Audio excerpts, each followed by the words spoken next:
오늘 밀양에 비가 오고 있어요. 3달 만에 오는 비 같아요. 옛날 같았으면 난리가 났겠죠. 가뭄다고 흉년이라고. 근데 요즘은 걱정하는 사람이 아무도 없어요, 사실은. 그런 원시적인 괴로움, 굶는 건 정말 원시적이잖아요. 그런 원시적인 괴로움으로부터는 많이 자유로워진 것 같아요. 세상이 발달하고 문명이 발달하고 그러면서 그런 원시적인 괴로움으로부터는 많이 자유로워진 것 같아요. 먹고 사는 문제죠, 기본적으로. 잘 먹고 잘 사는 게 문제지 먹고 사는 건 별로 문제가 아니잖아요, 사실은. 그렇지 않나요? 잘 먹고 잘 사는 게 문제죠. 그리고 여러분 괴로움도 더 잘 먹고 더 잘 살려고 하다 보니까 괴로운 거죠. 여러분들이 극복해야 할 괴로움이 몇 가지예요? 여러분이 극복해야 될 괴로움은 몇 가지입니까? 그냥 관념적으로 생각하면 굉장히 많죠. 여러분이 극복해야 될 괴로움. 관념적으로 생각하면 굉장히 많습니다. 근데 실제로 생각해보면, 법의 입장에서 보면 여러분이 극복해야 할 괴로움은 6가지밖에 없어요. 여러분이 극복해야 될 괴로움은 6가지밖에 없습니다. 왜? 여러분의 세상이 6개밖에 없거든요. 부탁께서 경전에서 모든 것, the all이라고 하시면서 모든 것이라고 말씀하셨습니다.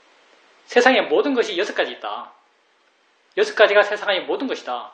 보여지는 것과 보는 것의 만남, 들려지는 것과 듣는 것의 만남, 느껴지는 것과 느낀 것의 만남, 만나는 것과 맛 아는 것의 만남, 냄새 나는 것과 냄새 아는 것의 만남, 생각되어지는 것과 생각하는 것의 만남. 이 6가지를 세상의 모든 것이라고 그랬죠. 세상이 이것이요. 불교가 규정하고 있는 세상이죠. 알므로 이루어진 세상이요. 여러분이 극복해야 할 괴로움은요, 이 6가지밖에 없습니다. 이 6가지를 통해서 여러분은 고통받는 거죠. 실제는 이 6가지밖에 없어요. 그리고 여러분이 수행하는 것도 이 6가지에서 생겨나는 괴로움의 문제를 해결하기 위해서 수행해요. 느낌이 있으면 느낌이 또 알아요. 왜 여러분 느낌을 아는가? 느낌이 여러분의 괴로움의 원인이기 때문에. 소리 있으면 소리 있다고 알아요. 왜? 소리가 여러분의 괴로움의 원인이기 때문에. 생각 있으면 생각 있다고 알아요. 왜? 생각이 여러분의 괴로움의 원인이기 때문에.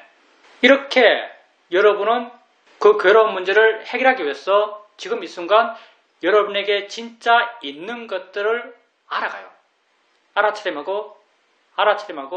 알아차림해 가죠. 물론 우리가 이 수행을 하면서 수행의 과정, 수행의 결과에 대해서 두루 이야기하면서 수행이 어느 정도 된, 오래 하고 난 뒤에 수행적 결과들, 거기에 대해서 우리가 많은 말을 하지만요. 가장 기본적으로 알아차림을 해 나가게 되면 여러분의 마음이 좋아져요. 알아차림이 여러분에게 좋은 마음을 갖고 올 수 있는 단초 같은 거죠. 여러분이 수행을 해 나가면서 가장 기본적으로 해 나가는 것은 알아차림이에요. 그리고 이것 빼고는 할 수 있는 것도 없어요. 우리가 좋은 마음, 나쁜 마음 이런 말을 하는데 선업의 마음, 불선업의 마음 이런 말을 해요. 왜 그게 선업의 마음인가? 그 마음이 있었을 때 내 마음이 행복할 때 그건 선업의 마음이고요. 그 마음이 있었을 때 내 마음이 괴로우면 그건 불선업의 마음이에요. 선업의 마음을 불교에서 여러 가지를 이야기하죠. 사성제, 팔정도, 오력, 오근, 칠각지 여러 가지를 이야기해요. 이 여러 가지 선업의 마음 가운데 내가 일으키려고 해서 일어나는 마음은 어떤 마음이 들까요? 오력, 알아차림, 고유함, 지혜, 신심, 노력. 사띠, 알아차림 일으킬 수 있을 것 같아요. 신심, 일으킬 수 있겠어요. 믿어야지, 나를 믿어야지, 마음이 굳건해져야지, 마음이 동요하지 않아야지, 이 마음이 일으킬 수 있겠어요. 마음이 활발해야지, 이 마음이 일으킬 수 있겠어요. 지혜로워야지, 이런 마음들 일으킬 수가 없어요. 그러면 알아차림은 일으킬 수 있을까요? 알아차림을 일으킬 수 있다면 알아차림 마음이 내 마음인데요. 마음은 내 것이 아니라 그러죠. 마음은 조건 따라 일어나는 거예요. 그러면 내가 알아차림 마음을 일으킬 수 있다면 알아차림 마음은 내 마음이잖아요. 내가 일으키는 마음이요. 사실 알아차림의 마음까지도요. 우리는 일으킬 수가 없어요. 우리가 일으킬 수 있는 것은요. 다 관념을 대상으로만 일으킬 수 있어요. 무슨 말인가 하면 내가 할 수 있는 건요. 엉덩이 느낌을 알려고 할 수 있어요. 손의 느낌을 알려고 할 수 있어요. 여러분이 손의 느낌을 알려고 하세요? 아니면 손의 느낌에 대해서 알아차린 마음을 일으키려고 그러세요? 여러분은 손의 느낌을 알려고 하는 거예요. 우리는 관념적 노력만 할 수 있어요. 관념을 향한 노력만 할 수 있는 거죠. 손의 느낌을 알려고 할 수 있고 엉덩이 느낌을 알려고 할 수 있어요. 엉덩이 느낌을 알려고 하는 순간 사띠의 마음이 스스로 일어나는 거예요. 사실은. 사띠의 마음 또한 스스로 일어나는 겁니다. 우리가 엉덩이 느낌 알려고 그러고 손의 느낌 알려고 그러고 소리 알려고 그러고 다른 소리 알려고 그러고 생각 알려고 그러고 이런 노력 과정에서 그것을 대상으로 알아차린 마음이 스스로 생겨나요. 그리고 알아차린 마음은 선업의 마음이고 좋은 마음이에요. 알아차리는 마음이 일어날 수 있도록 구체적인 노력을 할 수 있는 것은 대상들을 알아가려는 노력이죠. 이것 외에는 다른 좋은 마음을 일으킬 수 있는 방법이 없어요. 그래서 우리가 알아차림 한다라고 말을 하지만 실제로는 그 대상들, 느낌들, 소리들을 알려 그래요. 그리고 이 알려는 노력을 통해서 알아차림의 마음, 사띠의 마음이 생겨나고 이렇게 사띠의 마음의 힘이 좋아져 가면 자연스럽게 다른 좋은 마음의 힘들이 함께 따라와요. 바른 사띠는 바른 고유함을 가져옵니다. 왜? 바른 사띠가 어떤 사띠죠? 대상을 가볍게, 나를 줄여가면서 그렇게 알아가는 거예요. 점점 대상으로부터 물러나죠. 바른 사띠는 점점 대상으로부터 멀어져요. 당연히 대상에 대해서 덜 자극받고 덜 동요하고 덜 자극받고 덜 동요하는 마음, 이게 사마디죠. 고유함이죠. 그리고 고유해지면 있는 거 있는 그대로 보고 있는 걸 있는 그대로 보는 것, 이게 지혜죠. 지혜가 있으면 마음이 굳건해지고 굳건한 마음, 동요하지 않는 마음, 이런 마음을 신심이라고 그러죠. 신심이 있으면 하고자 하는 마음의 에너지가 더 강해져요. 이걸 노력이라고 그러죠. 노력의 마음 힘이 좋아지면 당연히 알아차림의 마음의 힘 또한 더불어 함께 좋아져 갑니다. 마음은 다 서로서로 조건 지어져 있는 거예요. 알아차림이란 좋은 마음이 하나 생기면 뒤따라서 다른 좋은 마음들이 다 함께 좋아져 가요. 그래서 여러분이 자기에게 일어나는 것을 알아가게 되면요, 마음이 좋아져 가요. 여러분은 뭔가요? 여러분은 몸과 마음의 집합체예요. 여러분은 몸과 마음의 집합체입니다. 우리가 식물을 중생이라고 부르지 않는 이유는 식물에게 마음이 없다고 생각하기 때문이에요. 식물이 윤회하지 않는다고 생각하는 것은, 존재가 아니라고 생각하는 것은 식물에게 마음이 없다고 생각하기 때문에 그래요. 마음과 물질이 함께 있으면 그게 우리의 존재들이죠. 그러면 여러분이 믿는 나, 여러분이 생각하는 나는 물질의 비중이 강해요? 마음의 비중이 강해요? 마음의 비중이 강합니다. 마음이 더 나 같아. 이렇게 판단하고 이렇게 느끼고 이렇게 두려워하고 이렇게 걱정하고 이렇게 생각하는 여러분은 기본적으로 마음을 더 나라고 믿어요. 내가 좋아진다는 것은 마음이 좋아졌을 때 내가 좋아진다고 생각할 수 있어요. 여러분의 행복이 뭘까요? 여러분의 행복이란 것은요, 행복한 마음이 있을 때의 느낌이요. 행복이라는 것은 객관성이 없어요. 행복한 마음이 있으면 그게 행복이에요. 마음이 좋아졌을 때 여러분 진정 좋은 거예요. 무엇을 통해서 여러분 마음이 좋아지겠어요? 독서를 하면서, 여행을 가면서, 등산을 가면서, 이것도 사실 유효해요. 어느 정도. 아주 제한적이지만. 독서에서 의미 있고 뜻깊고 인생의 통찰을 가져오는 그런 책을 읽게 되면, 아, 그렇지 하고 공감되면서 마음이 좋아져요. 좋은 책 읽다 보면 군데군데 좋은 마음이 생겨나죠. 등산 가서 산 꼭대기 가서 산 아래 내다보면, 아, 좋다라고 마음이 환해져요. 밤하늘에 별 떠 있는 거 보면요, 좋아라고 하면서 마음이 깨끗해져요. 당연히 이것도 좋은 마음은 맞아요. 근데 이 마음은 외적 조건에 의지하죠. 책, 산 아래 경치, 밤하늘의 별, 외적 환경에 의지해요. 산 아래 1년 내내 보고 있으면 계속 마음이 좋아질까요? 산 꼭대기에 집을 짓고 사는 사람, 산 꼭대기에 집을 짓고 사는 사람 내려다보면 항상 마음이 좋을까요? 절대 그렇잖아요.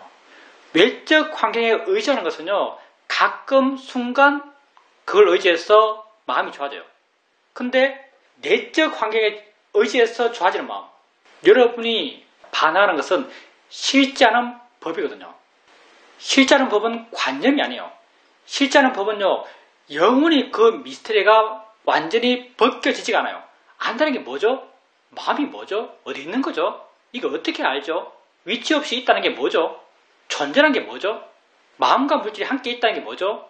물질이 있으면 마음이 있고 마음이 있어서 물질이 있다는 게 뭐죠? 내가 조금 이해한 것 같지만 내가 이해하지 못한 부분은 엄청나게 강해요. 이해하면 이해할수록 이해하지 못한 것도 더 두드러져요.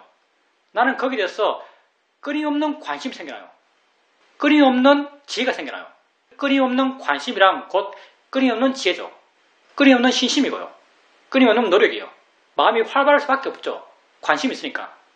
그래서 여러분이 끊임없이 그런 좋은 마음을 샘솟듯이 찾을 수 있는 건요. 여러분 안에서 찾을 수 있어요.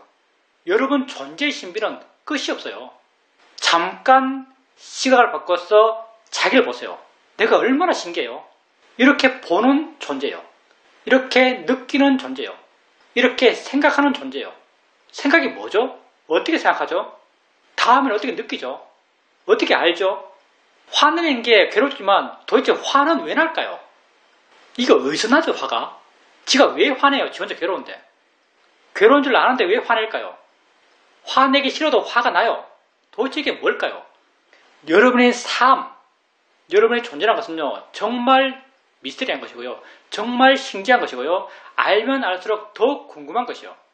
여러분의 마음에서 일어나는 끊임없는 좋은 마음, 끊임없는 에너지는요, 그 원천을 자기 안에서 찾을 수 있어요. 여러분 밖에 있는 것은 다 제한적이에요. 그걸 원인으로 순간 좋은 마음이 생길 수도 있겠지만요, 금방 식상해요. 근데 여러분 안에 있는 것은 끝이 나지 않습니다.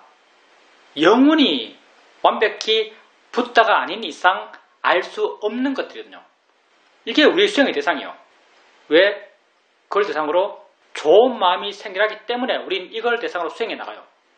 그렇게 느낌 알고, 소리 알고, 생각 알고, 느낌에 대해서 좋은 마음이 생겨나고, 소리에 대해서 좋은 마음이 생겨나고, 생각에 대해서 좋은 마음이 생겨나요. 그리고 느낌을 이해하고, 생각을 이해하고, 봄을 이해하고, 이런 이해를 통해서 이런 봄, 드럼, 느낌, 생각으로부터 마음이 물러나고 가벼워지고 자유로워져 가죠. 여러분을 괴롭게 하는 것은요, 이 봄, 드럼, 느낌, 생각, 맛, 냄새 6가지고요. 여러분이 자유로워져야 할 것도 이 6가지 뿐입니다. 여러분의 삶은 이 6가지밖에 없어요. 내 말이 아니고 붓다의 말이죠. 여러분 삶에는 이 6가지밖에 없어요. 그리고 여러분의 수행의 대상도 이 6가지밖에 없습니다. 그리고 심지어 여러분은 이 6가지를 다 이해할 필요도 없어요. 왜냐하면 있음의 성질은 다 같거든요. 근본적으로. 우리가 본다, 듣는다, 느낀다, 생각한다라고 그 이름들을 각각 따로따로 짓고 있지만요. 실제는 다 대상과 마음의 함께 있음일 뿐이에요. 보는 마음과 보여지는 대상, 본다, 보여진다라고 우리가 이름 짓고 있지만요. 실제 그 모습을 보면 서로 연계해서, 서로 의지해서 함께 있고 조건 다음에 함께 사라져요. 함께 있을 때 이 마음이 이것을 본다고 부르는 것은 굉장히 사실 어색해요. 그냥 함께 있는 거예요. 소리 또한 마찬가지죠.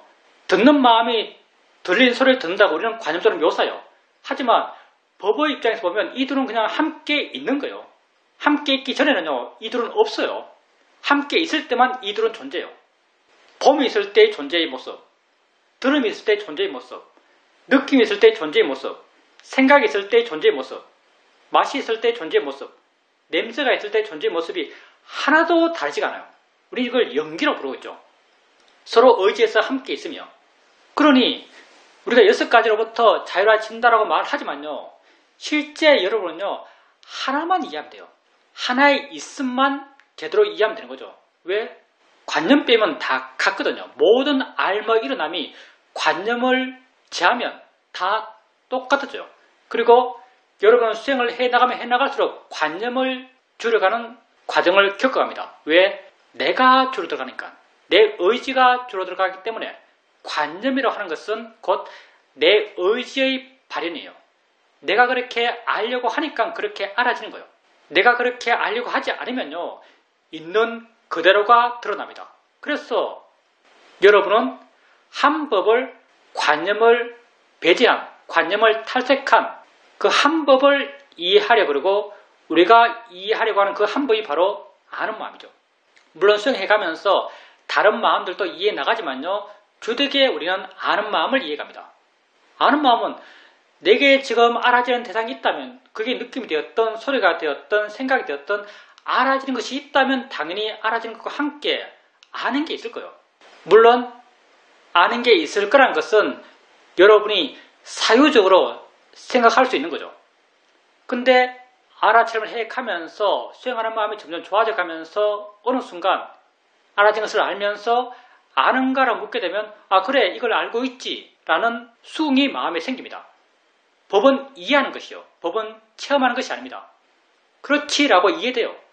이해된다면 그게 아는 마음을 이해한 거죠.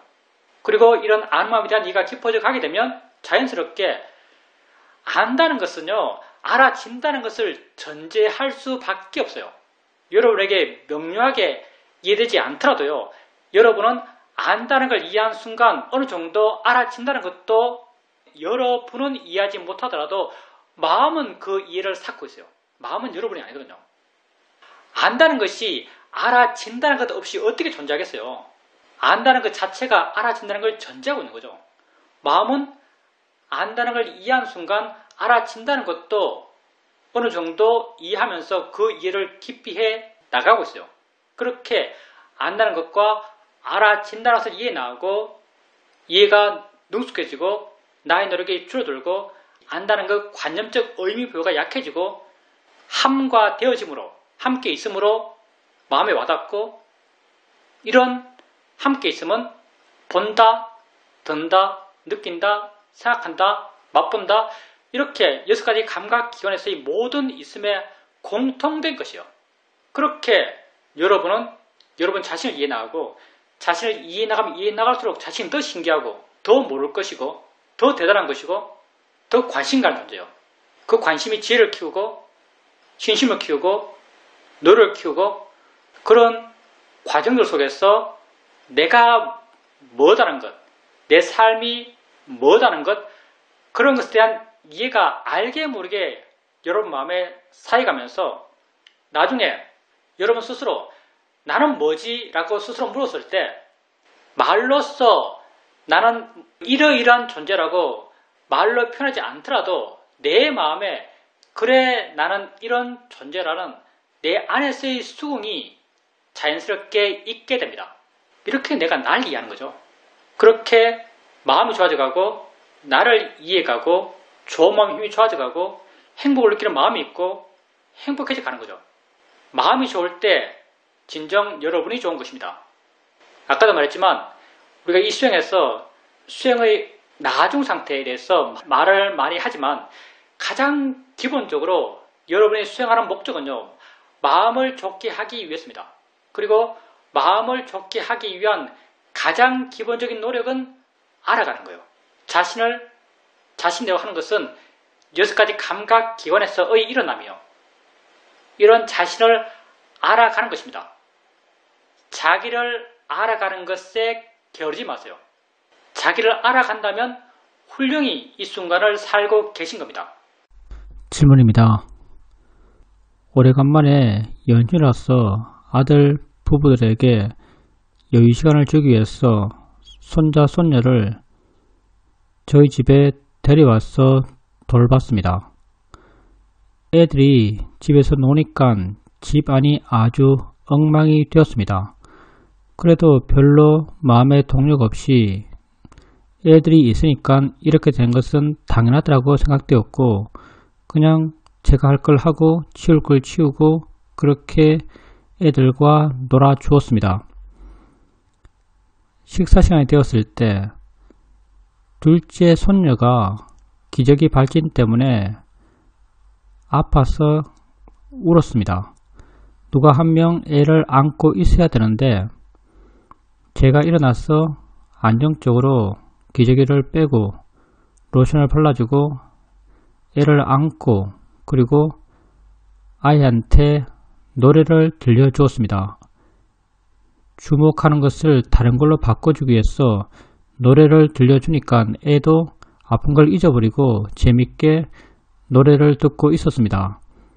우리가 수행에서 아주 강한 대상이 있을 때 그 대상을 피하고 다른 대상을 봄으로써 그 대상에서 받는 마음의 영향을 줄이는 그런 수행적 방법을 손녀에게 써보았는데 손녀에게 그것이 아주 효과적이었습니다. 수행자님이 당연히 손자, 손녀를 좋아해요. 좋아하는 사람이 하는 행동들 객관적으로는 나를 화나게 하는 행동과 상황이더라도 좋은 사람이 하는 것에 대해서는요, 우리 마음이 굉장히 너그럽습니다. 여기 단말숲에 개가 한 마리 있다 보니까 종종 개 유튜브를 많이 보게 되는데, 자기 개에 대해서 이렇게 말하는 사람이 있더라고요. 어떻게 세상에 24시간 이렇게 귀여운 존재가 있을 수 있을까요? 이렇게 말하는 거 들었어요. 뭘 해도 좋은 거예요. 그 대상에 대해서 마음이 좋으면요, 뭘 해도 좋아요. 그러니 수행자님이 자기 손녀, 손자가 이렇게 어지럽게 만들고 지저분하게 하고 앵앵 울고 그렇더라도 그 대상에 대해서 수행자님이 좋은 마음을 갖고 있기 때문에 그 대상들은 수행자님 마음을 다치게 하잖아요. 당연히 마음이 고요하고 차분하죠. 할 걸 하면서 해줄 걸 해줘요. 위에서 뭘 해줄 수 있어요. 정말 수행자님이 수행의 수준, 내 마음의 강도를 한번 체크해 보겠다 싶으면요, 싫은 사람을 위해서 뭘 해줄 때, 정말 수행자님이 평소 마땅치 않은 상황, 마땅치 않은 사람에 대해서 뭘 해줘야 될 상황이 될 때, 그때도 마음이 그렇게 평온하고 그때도 마음이 그렇게 행복하면서 상대에게 해줄 수 있다면 그건 정말 수행하는 마음의 힘이 정말 좋아지기 때문에요. 그리고 식사할 때 밑에 손녀가 울어요. 그러면 누가 한 명 나가서 봐줘야 돼요. 그러면 누가 가는가? 마음이 좋은 사람이 가요. 물론 의무감을 느끼는 사람도 가기도 하겠죠. 근데 의무감의 무게가 다 같은 사람이라면, 가정에서 네 사람이 앉아있는데 네 사람이 다 의무감이 똑같아요. 의무감의 무게를 다 같이 느끼는 네 사람이 앉아있을 때 그 상황을 대체한다가 누가 일어나요. 그러면 그 일어나는 사람이 가장 마음이 좋은 사람이에요. 마음이 좋은 사람, 자유로운 사람, 행복한 사람이 하는 사회적 활동은요, 제3자가 보기에 언제나 좀 저 사람이 손해본다고 느끼는 그런 활동을 해요. 남들의 시각에서는 저 사람이 손해보는데 라는, 저러면 손해 아닌가라고 느끼는 그런 행동을 합니다. 그리고 유감스럽게도 자기 자신도 가끔 그렇게 느껴요. 그 행동을 할 때는 내가 해야지 하는 게 옳아 라고 하면서 그 행동을 해요. 그런 결정을 하고 그런 실천을 하죠. 그리고 나중에 마음이 안 좋아졌을 때 가끔 후회하기도 합니다. 내가 왜 그랬지? 손해인데 아까운 생각도 들고. 이런 것도 우리에게 비일비재해요. 예를 들어서 친구와 사정이 아주 어려워서 내게 돈을 빌리려고 그래요. 그때 마음이 아주 좋아요. 그럼 빌려줍니다. 욕심이 별로 없으니까. 근데 빌려준 게 그 자리에서 바로 빌려주지 않죠. 설령 그 자리에서 바로 빌려줬다 하더라도 나중에 하루 이틀 지나고 마음이 안 좋을 때 후회하게 되죠. 그런 후회도 자연스러워요. 근데 후회하던 말도 그냥 안 중요하죠. 왜냐하면 우리는 이 순간 현재만을 살아요. 안 좋은 마음이 있을 때는 안 좋은 마음이 있는 것이고요. 좋은 마음이 있을 때는 좋은 마음이 있는 거예요. 나는 이 순간 현재만을 살아요. 내가 노력하는 것은 현재 좋은 마음을 가지려고 노력하는 거예요. 내가 현재 좋은 마음을 가지려고 할 때 미래에 이것 때문에 마음이 안 좋아질 텐데라를 고민할 필요는 없어요. 미래의 마음은 미래에 내가 책임질 거예요. 현재 나는 현재 나만 책임지면 됩니다. 그래서 여러분은 현재 마음이 좋아지려고 해야 되고요. 현재 마음이 좋아진 사람은 현재 손해된 행동들을, 물론 제3자의 시각에서 그래요. 손해된 행동들을 많이 하게 됩니다. 그렇지만 마음이 좋은 것 이상의 이득이란 것은 없을 거예요. 당연히 수행자님이 그때 마음이 제일 좋았기 때문에 아기를 위해서 먹는 건 내버려두고 자기 시간을 아기를 위해 썼을 겁니다. 현재 내 마음이 좋으면 돼요. 그때 분명히 수행자님께서 이렇게 하는 것이 옳아라고 아셨을 것이고, 옳다는 걸 하면서 스스로 옳다는 걸 한다는 것을 아셨을 거고, 그리고 그렇게 하고 있는 자기 발음에 대해서 스스로 마음의 만족감이 있었을 겁니다. 당연하죠. 다른 사람도 어땠을 것 같아요. 아까도 말했지만 가정이요, 똑같은 의무감의 무게를 느낀다고 해서 가정했을 때 한 명이 나와서 해야 될 걸 하고 있어요. 그러면 안 하고 있는 앉아있는 3명, 안 하고 있는 앉아있는 3명은 잘 됐다고 행복할까요? 아니면 마음에 약간의 가책을 느끼고 있을까요? 약간의 가책을 느끼고 있습니다. 왜? 우리가 다 지혜가 있어서요, 알거든요. 하는 게 옳은지 그른지를 다 알아요. 단지 번뇌임이 강해서 옳다는 걸 안 할 뿐이죠. 하는 것이 옳다고 지혜가 아는 일을 하면요, 마음은 좋아져요. 이건 100%입니다. 하는 것이 옳다고 마음이 아는 것을 하지 않으면요, 마음이 안 좋아져요. 마음의 느낌이 안 좋아져요. 마음의 느낌이 안 좋아지는 것, 그걸 우리는 괴로움이라 그러죠. 마음의 느낌이 좋은 것, 우린 그걸 괴로움 없음, 행복이라 그러죠. 내가 옳다는 걸 행할 때 나는 행복해지고요. 내가 옳다는 걸 행하지 않을 때 나는 불행해져요. 그리고 우리가 뭔가 좋은 일을 행할 때, 좋은 일이라고 하는 것은 사실은 세상에서 규정되는 거예요. 세상에서 좋은 일을 행하는 사람들 많아요. 세상에서 좋은 일을 행하는 사람들이 그 좋은 일을 행하는 마음의 내적 원인들도 굉장히 다양할 겁니다. 그 다양한 가운데 괴로운 마음으로 좋은 일을 행하는 사람도 많을 거예요. 정치인들 좋은 일 많이 하죠. 어떤 마음으로 행하겠어요? 귀찮은데 하면서 행할 거예요. 웃으면서. 좋은 일을 워낙 많이 하다 보니까 좋은 일을 한다는 그런 자각도 별로 없을 거예요. 비서가 와서 오늘 과원 가야 돼요? 그럼 가겠죠. 오늘 양로원 가야 돼요? 가겠죠. 얼마나 좋은 마음을 하겠어요? 좋은 일을 행하는 그 내적 동기들은 굉장히 다양하고요. 좋은 마음으로 행하는 것도 많겠지만 다른 사회적 압박들, 남의 시선들, 자기 평판, 그런 다양한 원인으로 그런 좋은 일을 할 거예요. 그러니 그 좋은 일이 선업이 될 수도 있고 불선업이 될 수도 있습니다. 좋은 일이라고 하는 것은요, 그 일의 성격에 규정되는 게 아니에요. 그 일을 하는 마음에 의해서 규정되는 거예요. 좋은 마음이 있을 때 그게 선업이고요. 마음이 좋지 않을 때 그게 불선업이죠. 그런데 우리가 좋은 일을 할 때 깨어있고 내게 관심이 있고 나를 이해하고 내 마음을 이해하는 우리가 좋은 일을 할 때 우리는 어떤 마음으로 좋은 일을 해요? 그렇게 하는 것이 옳다라고 알아서 그 일을 해요. 그렇게 하는 것이 옳다라고 알아서 그 일을 하는 거죠. 정말 마음이 좋고 지가 있을 때 옳다라고 알아서 어떤 일을 해나가죠. 이럴 때는요, 나의 내적 에너지, 옳다라는 알의 에너지, 그리고 나의 바깥의 에너지, 그 일을 행하는 나의 에너지, 마음의 에너지, 이 에너지가 다 같은 성격이에요. 마음도 그러하고 행위도 그러한 거죠. 그래서 이런 걸 우리는 내외 명철이라고 그러죠. 안과 밖이 뚫려서 화난 거예요. 안으로도 밝은 마음, 밖으로도 밝은 행동이죠. 이게 진정한 지행일치라고 말할 수 있죠. 아는 것과 행하는 게 똑같아요. 우리는 알아요. 뭘? 이렇게 하는 것이 옳다는 걸 알아요. 이렇게 하는 것이 옳다는 알미요. 우리가 지행일치라고 하면 말을 많이 쓰죠. 이 지는 주로 교육에서의 암, 배워서 아는 것을 많이 이야기해요. 근데 엄격히 지행일치라는 것은 지혜로서의 알미죠. 이것이 옳다라고 알기 때문에 우린 그걸 행해요. 이렇게 되었을 때 진짜 지행일치의 삶을 산다라고 말할 수 있는 거죠. 그러니까 여러분이 삶에서 옳다라고 알아서 어떤 일을 행하려 할 때 그게 설령 관념적인 판단으로 손해라고 느껴지더라도요, 그걸 행하는 것이 여러분 자신을 위한 겁니다. 내 존재가 밝아지는 거예요. 옳다는 걸 내가 행하는 거예요. 내 안의 에너지와 내 밖의 에너지가 똑같아요. 그 과정에서 난 행복해요. 덜 고통받아요. 그러니까 옳다고 아는 것을 행하는데 두려워하지 마십시오. 게으르지 마세요. 참된 삶의 방식이죠. 옳다고 아는 것을 행하는 거예요. 그리고 옳다는 걸 알기 때문에 행할 때 내가 이 일을 한다, 이 일이 좋은 일이다, 이 일이 칭찬받을 일이다, 이런 마음도 별로 없어요.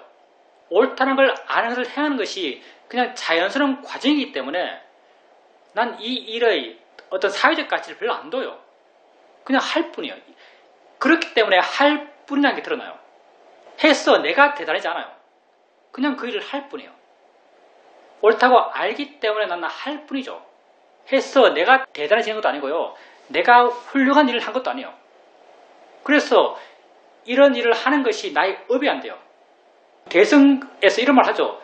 착한 일도 하지 말고 나쁜 일도 하지 말란 말을 하기 들어보셨어요? 착한 일도 하지 말고 나쁜 일도 하지 말란 말을 해요. 착한 일도 하지 말라는 게 이런 의미죠. 그 일 자체가 착하고 착하지 않고가 아니에요.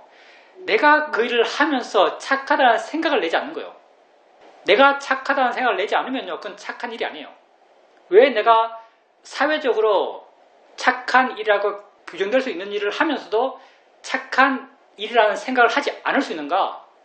내 내적으로 그 일을 하는 것이 당연하기 때문에, 내 내적 에너지가 그 일을 하는 것이 당연하다고 느끼기 때문에 그 일을 하면서 난 별 생각이 없어요. 완벽하게 100% 이런 삶을 사는 사람, 이 사람이 아라한들이죠. 그래서 아라한들이 업을 샀지 않아요. 더 이상 업을 샀지 않아요. 그냥 자기가 옳다는 걸 행할 뿐이죠. 그리고 우리가 수행을 해 나가면서 점점 조금씩 그렇게 변해가면서 아주 작게나마 아라한스러워지는 거죠.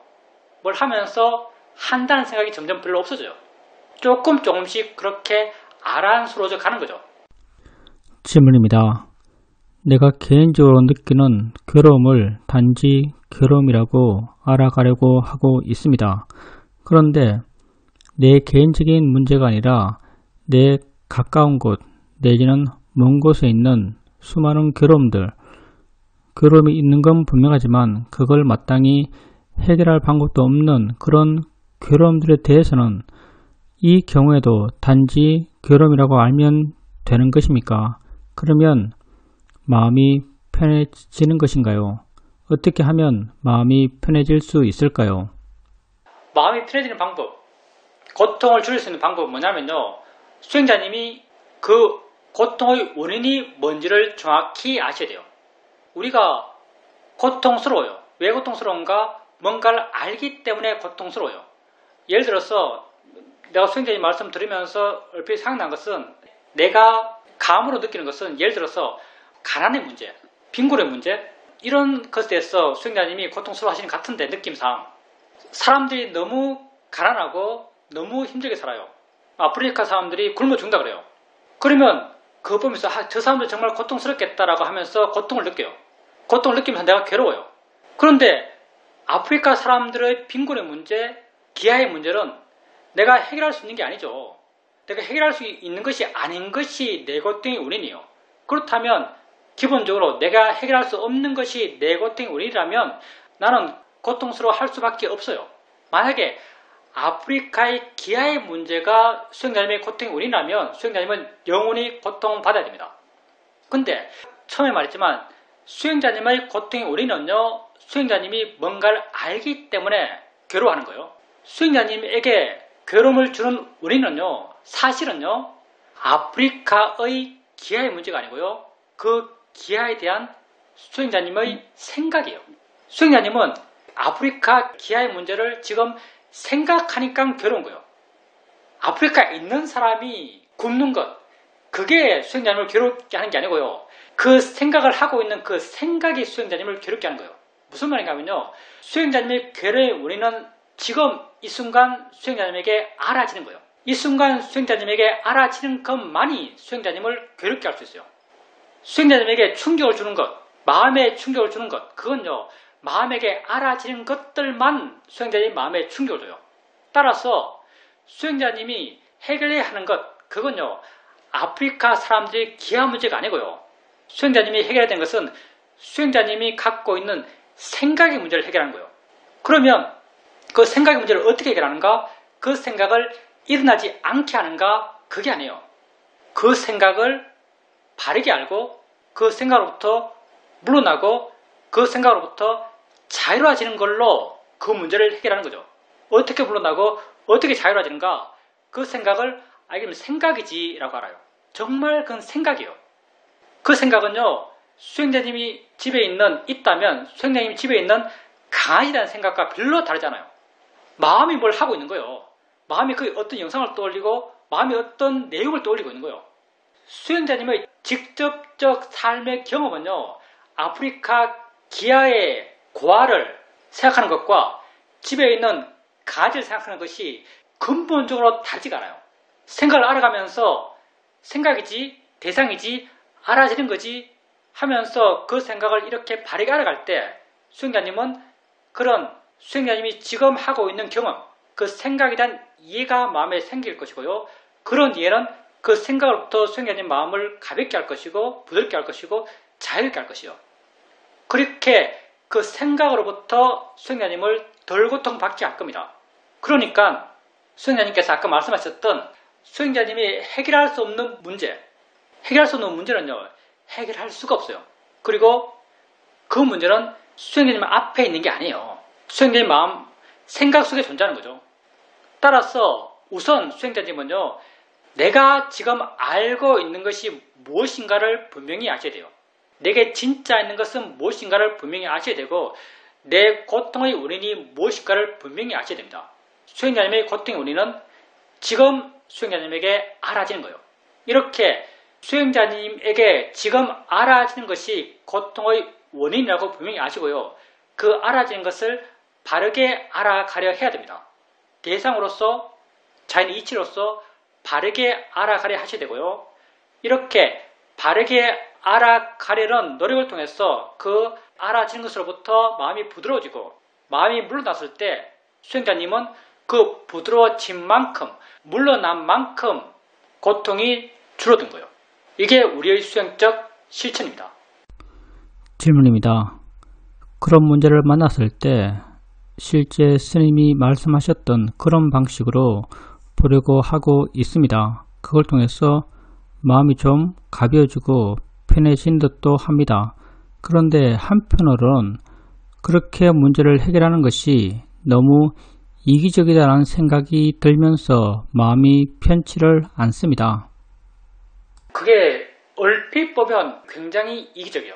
불교는 정말 얼핏 보면 굉장히 이기적입니다. 왜냐하면 부다께서 규정한 세상 자체가 내가 아는 세상이에요. 불교의 실천이라는 것도 나를 알아가고 내 마음이 좋아져가는 거예요.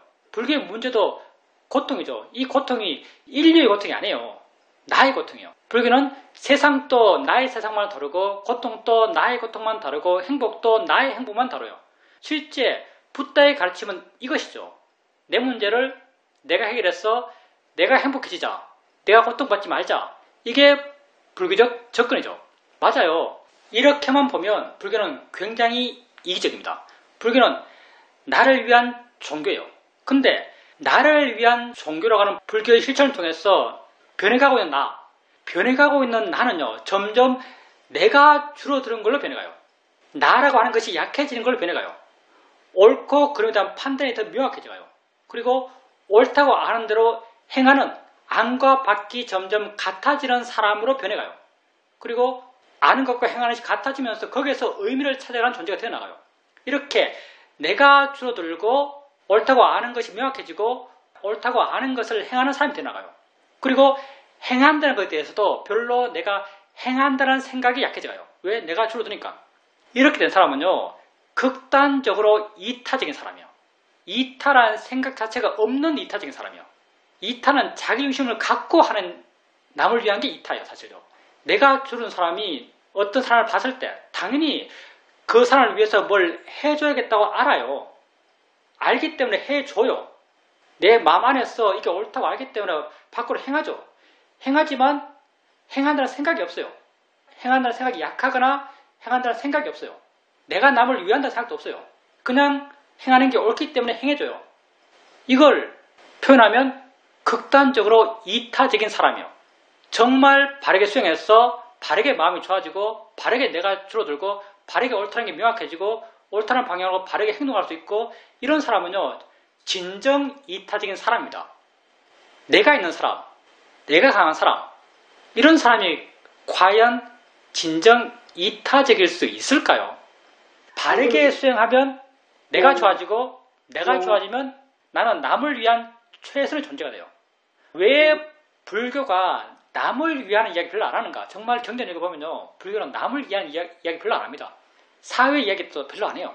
불교는 내 이야기밖에 안 합니다. 근데 내가 불교적으로 완성돼 갈수록 자연스럽게 나는 남을 위하고 사회를 위한 존재가 될 수밖에 없기 때문에 나를 완성하는 이야기만 하는 거예요. 여러분이 진정 자기를 알아가고 자기를 이해가고 불교적으로 조금씩 완성되어 갈 때, 완성을 향해서 한 걸음 한 걸음 나아갈 때 여러분은 좀 더 남을 위한 존재가 되고요. 좀 더 남에게 도움되는 존재가 됩니다. 질문입니다. 우리 옛날 말에 욕심에 눈이 어둡다란 말이 있습니다. 실제 우리가 어떤 것을 볼 때 정말 꼭 보고 싶어하는 마음으로 그걸 보거나 듣고 싶어하는 마음으로 그걸 듣게 되면 잘 안 보이고 잘 안 들립니다. 그리고 일상의 삶 속에서도 내가 어떤 물건이 꼭 필요해서 그 물건을 찾게 되면 그 물건이 거기에 있는데도 안 보여서 못 찾을 때가 있습니다. 이렇게 욕심이 강할 때는 마음이 더 둔해지고 마음이 내 눈을 가리는 것 같습니다. 욕심의 눈이 어둡다는 말은 맞는 말이죠. 왜 욕심의 눈이 어두운가? 욕심이 있는 마음, 번뇌가 있는 마음은 경직된 마음이에요. 경직된 마음은 마음의 시야가 굉장히 좁아요. 시야가 좁기 때문에 자기가 맨 처음 욕심의 마음으로 바라봤던 그 시각, 욕심의 마음으로 바라본 시각은 뻔하죠. 잘 될 걸 바라봐요. 욕심이니까 관념적인 세상 이야기 있죠. 세상 이야기에서 잘 되는 방향으로만 생각하는 거죠. 다른 변수들을 별로 고려 안 해요. 욕심은 다른 변수들을 별로 고려 안 해요. 욕심은 잘 되는 방향으로만 바라봅니다. 그러니 잘 되는 방향 이외의 방향에 대해서 전혀 고려하지 않고 준비하지 않죠. 그러니 욕심의 눈이 멀게 되죠. 그리고 세상 이야기 속에서도 번뇌로서 이렇다라고 내가 믿게 되면요. 그 방향으로만 마음이 고정되어 있어서 다른 걸 잘 못 봐요. 당연히 시야가 좁아지죠. 잘 안 들려요. 잘 들려 그러면 잘 안 들려요. 내가 잘 들려고 하는 순간 잘 들으려고 하는 욕심의 노력이요. 내 시야를 좁게 만들어요. 그 밤하늘 보면 한때 별 보는 걸 좋아했는데 어릴 때 시골에 있으면 정말 은하수를 보고 살았거든요. 정말 하늘이 뿌였어요. 그냥 펼쳐지는 은하수를 보면서 항상 살았어요. 어릴 때. 요즘은 은하수를 볼 수가 없어요. 요즘은 은하수를 볼 수가 없는데 지금도 북두 지정 정도로 보이죠. 하늘에 별 보면요. 여러분 하늘 별 많이 보셨는지 모르겠지만 별 가운데 역삼각형으로 별들이 굉장히 많이 모여있는 곳이 있어요. 여러 가지 별이 모여있어요. 근데 역삼각형으로 이렇게 별이 막 모여있는데 이 별들을 보려고 그러면요. 보려고 그러면 별이 안 보여요. 별에 초점을 두면서 몇 개지 하고 자세히 보려고 그러면요. 하나도 안 보여요. 근데 그 옆에 있는 별들을 보면서 먼 산 보듯이 그냥 보고 있으면요. 거기 한 8개, 9개 정도 별이 있는 게 보여져요. 내가 보려고 집중하면 더 안 보여요. 하려고 애쓰면 더 안 돼요. 찾으려고 애쓰면 더 안 찾아져요. 들으려고 들으면 더 안 들려요. 다 그런 나의 의지가 내 시야를 좁게 만들기 때문이에요. 근데 좀 물러나고 좀 가벼워지고 좀 자유로워진 마음으로 그런 경험을 하게 되면 여러 가지 가능성에 대해서 내 마음이 열리게 되고 내가 알지 못했던 많은 것들이 새롭게 알아집니다. 그래서 이렇게 열린 마음으로 사는 게 중요하죠. 그리고 우리가 이 수행을 해나가는 것도 이러한 열린 마음이 되기 위해서라고 한편 말할 수도 있습니다. 우리의 열린 마음은 우백가의 마음이고요. 우백가의 마음은 내게 알아지는 것, 그것에 대해서 그것이 있든 없든 상관없는 마음이 되가요. 어떻게 되든 상관없는 마음이 되가요. 당연히 어떻게 되든 상관없는 마음, 그 마음은 그것에 대해서 완전히 열린 마음이죠. 어떻게 돼야 돼라는 마음은요. 어떻게 되는 그 한 방향만 향한 마음이죠. 어떻게 돼도 상관없는 마음, 이런 마음이 되었을 때 여러 가지 가능성이 내게 열리게 되고 그 상황을 더 객관적으로 보게 되고 객관적으로 보는 그 가운데서 좀 더 옳다는 게 명확해지고 바른 판단을 할 수 있습니다. 질문입니다. 우리가 수행에서 하는 이렇게 가볍게 알아가고 물러나서 객관적으로 보아가는 것이 우리의 마음의 문제에 있어서 뿐만 아니라 세상 일에 있어도 이것이 정답이라고 느껴집니다. 마음이 지가 알아서 해요. 내가 보려고 하면 하나만 볼 수 있지만 내가 안 보려고 하면 다 보여요. 마음이 지가 알아서 볼 걸 봐요. 내가 들으려고 하면 한 소리만 들을 수 있지만 내가 들으려고 하지 않으면 모든 것이 들려요. 마음이 지할 하기 때문에 그렇습니다. 훨씬 더 폭넓게 있는 그대로를 알 수 있습니다. 그러니까 세상에서도 좀 더 폭넓고 전체적인 상황을 더 분명하게 파악하기 위해서는 마음이 그 상황에 빠지지 않고 그 상황으로부터 물러나서 그 상황을 객관적으로 지켜볼 수 있는 그런 상태가 되는 것이 훨씬 더 도움되겠죠. 질문입니다. 산책을 할 때 가끔 스님이 보내주신 법문을 들으면서 산책할 때가 있습니다. 어떨 때는 그렇게 듣는 것이 좋지만 어떨 때는 자연 속에서 그 바람들, 그 보이는 푸르른 것들, 이런 것들을 보는 것이 더 좋게 느껴질 때도 있습니다. 그러면 과연 내가 법문을 듣는 것이 내 마음을 더 좋게 하는 것인가, 아니면 자연 속에서 자연을 느끼면서 걷고 있는 것이 내 마음을 더 좋게 하는 것인가에 대해서 헷갈릴 때도 있습니다. 제가 스님 법문을 듣기 위해서 mp3 플레이어도 새로 샀었는데 처음에는 이걸 자주 이용하다가 요즘은 잘 이용하지 않게 되었습니다. 그건 딱 잘라서 이게 더 낫고 이게 더 안 좋다고 판단할 수 있는 건 아니죠. 마음의 상태에 따라서 수행자님 마음을 더 좋게 할 수 있는 게 있겠죠. 어떤 경우에서는 수행과 법에 대한 법문을 들으면서 그 법문에 대해서 수행자님 마음에 끊임없는 공감이 일어나고 그런 공감을 통해서 마음의 느낌이 좋아지고 그런 경우도 있을 수 있고요.